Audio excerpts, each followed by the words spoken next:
తెలంగాణ ముఖ్యమంత్రి రేవంత్ రెడ్డి మరి కాసేపట్లో భద్రాచలం పర్యటన చేయనున్నారు. మొత్తానికైతే మాత్రం ఇక్కడ కాంగ్రెస్ పార్టీ ప్రకటించిన 6 గ్యారెంటీ పథకాల్లో భాగంగా 5వ గ్యారెంటీ పథకాలు సీతారామ చంద్రస్వామి పాదాల సాక్షిగా ఈ యొక్క 5వ పథకాన్ని ప్రారంభించేందుకు ఘనంగా ఏర్పాట్లు చేశారు అధికారులు. మొదటికైతే మాత్రం సీఎం రేవంత్ రెడ్డి ఆయన పర్యటన మొదటిసారిగా ముఖ్యమంత్రి హోదాలో భద్రాచలం వస్తున్న నేపథ్యంలో మంత్రి బృందంతో కలిసి ముందుగా సీతారామ చంద్రస్వామిని దర్శనం చేసుకున్న అనంతరం సమీపంలోని భద్రాచలం పట్టణంలో సమీపంలో ఉన్నటువంటి వ్యవసాయ మార్కెట్ సముదాయంలో ఏర్పాటు చేసినటువంటి ఈ ఇందిరమ్మ గృహలక్ష్మి పథకానికి ఇక్కడి నుంచే ఇక్కడ ప్రారంభం చేసిన శ్రీకారం చుట్టారు. మొత్తానికైతే మాత్రం సుమారు 5,000 మంది మహిళల సమక్షంలోనే ఈ ఇందిరమ్మ ఇండ్లకు సంబంధించిన పథకాన్ని ప్రారంభించే విధంగా అన్ని ఏర్పాట్లు చేశారు. మొత్తానికైతే ముఖ్యమంత్రి రాక కోసం కూడా అంత సర్వం సిద్ధంగా చేశారు అధికారులు. మరోవైపు చూసుకుంటే మాత్రం అంటే లబ్ధిదారులకు సుమారు 5,000 మందిని పైగా అంటే 2 నియోజకవర్గాలు ఒకవైపు పినపాక నియోజకవర్గం కావచ్చు, మరోవైపు భద్రాచలం నియోజకవర్గం సంబంధించినటువంటి 5,000 మంది మహిళలను ఎంపిక చేయడం కూడా జరిగింది. ఈ ఎంపిక చేసిన మహిళలకు ఒక నమూనా అంటే ఇందిరమ్మ ఇండ్లకు సంబంధించిన నమూనా ఎలా ఉంటుంది అనే దానిపై కూడా క్షుణ్ణంగా పరిశీలన ఈ డెమో పీస్ కూడా పెట్టడం కూడా జరిగింది. అయితే దీనికి సంబంధించినటువంటి ఇప్పటికే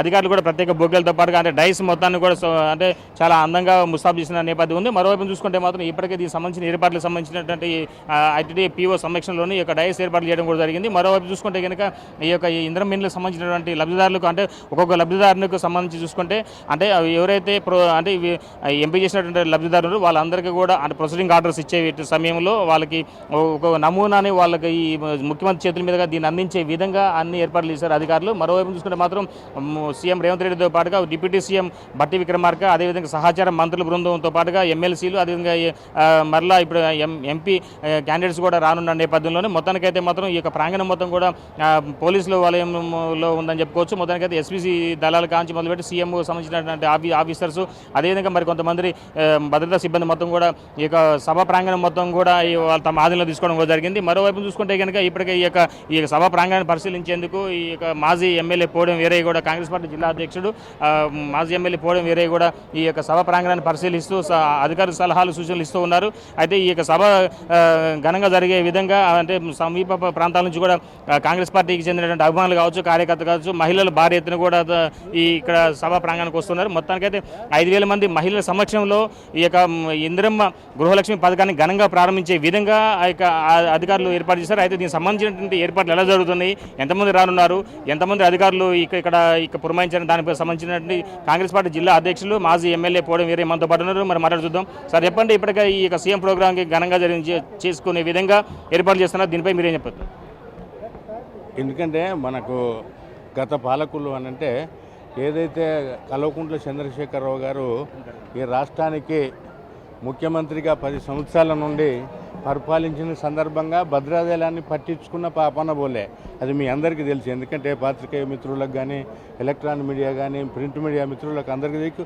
ఈ ప్రాంతంలో ఉన్నటువంటి భద్రాద్రి కొత్తగూడెం జిల్లా కానీ, ఖమ్మం పాత జిల్లా కానీ అందరికీ కూడా తెలిసి ఏనాడు పట్టించుకోలే.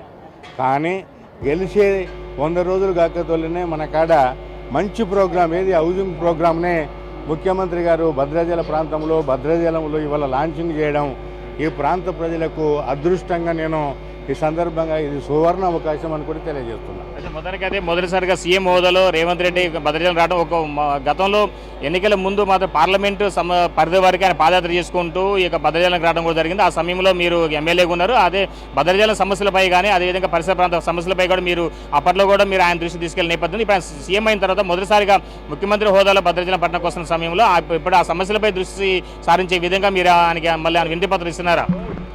తప్పకుండా ఇక్కడ ఉన్నటువంటి సమస్యలన్నిటి మీద సమగ్రంగా వారికి కూడా తెలుసు.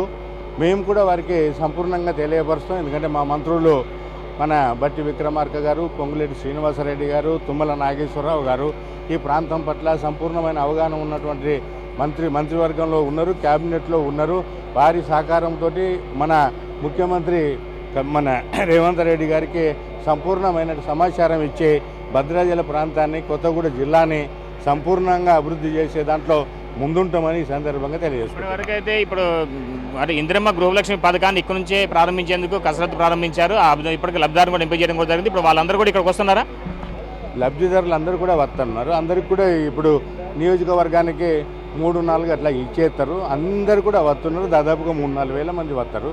ఇది చాలా ఎంతో వైభవపేతంగా జరుగుతుంది. ఇది ప్రజాపాలన కాబట్టి ప్రజలందరూ స్వచ్ఛందంగా వచ్చి వారి యొక్క మనోభావాలను చెప్పుకొని తప్పనిసరిగా ప్రజలకు మేలు జరిగే ప్రభుత్వం రావడం ప్రజలందరూ కూడా సంతోషంగా ఉన్నారని తెలియజేస్తున్నారు.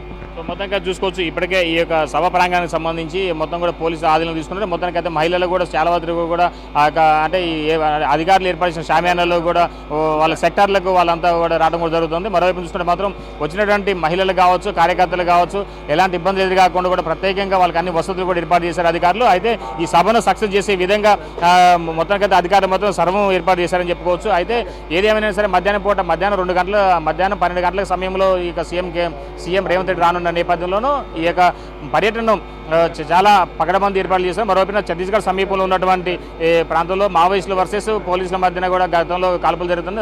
అన్ని కూడా పరిలో తీసుకొని వాటికి సంబంధించిన పూర్తి ఏర్పాట్లు చేశారు అధికారులు. ఇది కొంత తాజా పరిస్థితి. కెమెరా సంపత్తో భాస్కర్, బిగ్ టీవీ, భద్రాచలం.